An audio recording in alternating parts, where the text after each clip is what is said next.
Len Bias was the hottest prospect in the NBA draft, and he was picked second overall by the Boston Celtics. Quick trivia question. You can put it in the comments down below.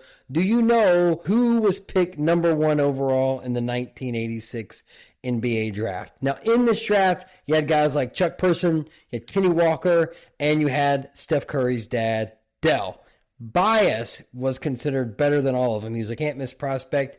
Back in 1984, Jan Volk traded Gerald Henderson to the Sonics for their 1986 pick, and that turned out to be the second pick overall.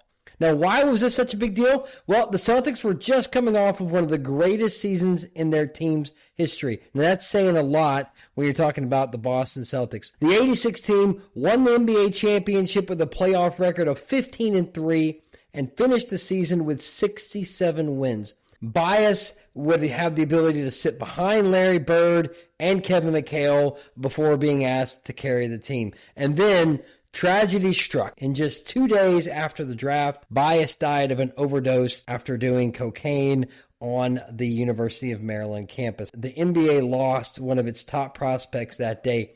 Many people believe that he could have gone on to be one of the greatest basketball players of all time. And that's what we're going to take a look at.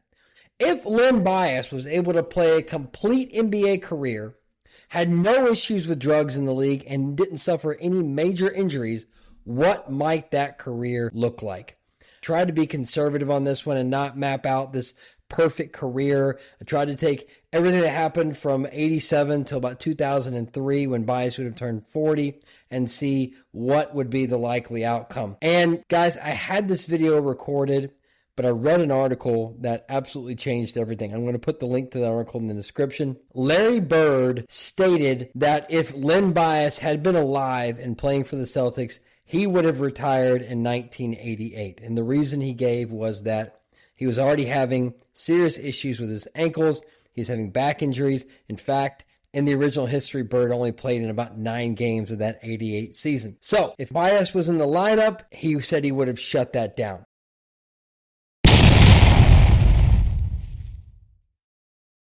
Now, in the original history, the Celtics, with a lineup that really suffered a lot of injuries in 1987, took the Lakers to 6 games before losing that year in the NBA Finals.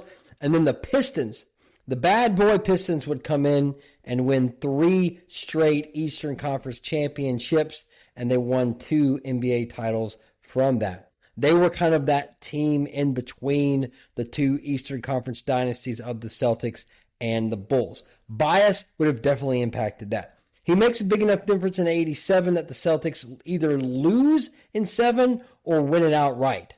I think he plays a big role in them getting back to the finals in 88 and 89. And let's say in those 3 years, they win 2 of those.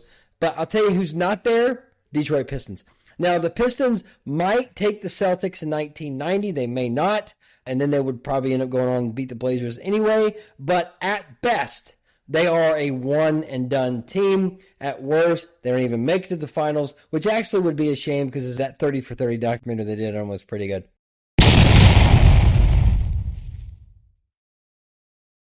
Now, Bird is retired in 88, so he's not on the Dream Team in 92. And with Bias playing a huge role in 3 trips to the finals and maybe already 3 titles in his career, he would have established himself as one of the best players in the league. And by the time the Dream Team came around, he would have been a part of that. I mean, David Robinson made the team and Bias had 2 years on him. So Bias is a Dream Teamer. He could also be in the gold medal team in 96. But he's also going to be a Hall of Famer and one of the best players in that 1990s NBA era. So I was doing my research in the Celtics in the 90s. It really started to come apart after the departure of Bird in 92, McHale in 93. They moved Danny Ainge in 89. They moved Dennis Johnson in 1990. Not much talent actually came in as the talent came out. D. Brown and Reggie Lewis were the 2 to sit out, but D. Brown was probably more famous for winning a dunk contest when he covered his eyes up with his forearm than he was for winning basketball games. And Reggie Lewis could have been one of the best, but he died tragically in 1993.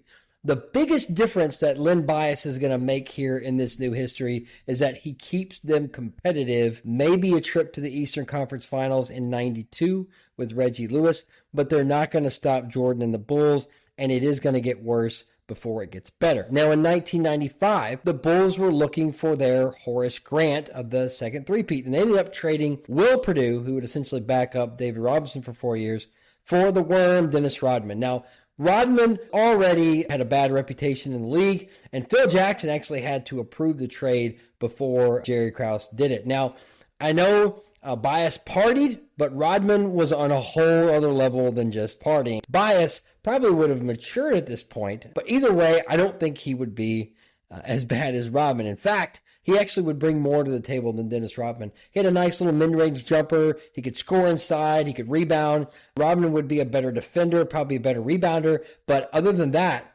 Bias would be the better option. So I think Jerry Krause would do what he could to make that trade happen. Maybe it's a first-round draft pick or a couple of draft picks. Len Bias comes in to the Bulls in 1995. He is on that second three-peat, and in fact, probably the second best player on that team other than Michael Jordan. I think he would have probably been better than Scottie Pippen. There you have it, guys. This one was a difficult one. Like I said, this is pure speculation. I had nothing to go off of in terms of his NBA career. I just had to basically say, well, what he did in college, it was going to translate over the NBA. It doesn't always happen that way, but in the case of Len Bias, I think if he would have played a full career, we would have seen a really good one. Well, that's it for this video. Please hit that subscribe button, support the channel, throw out a like, drop some comments. I do love learning things in the comments, and in some of my videos, guys have pointed out where I have been wrong and missed something historically, and I'm always willing to admit when I make a mistake like that,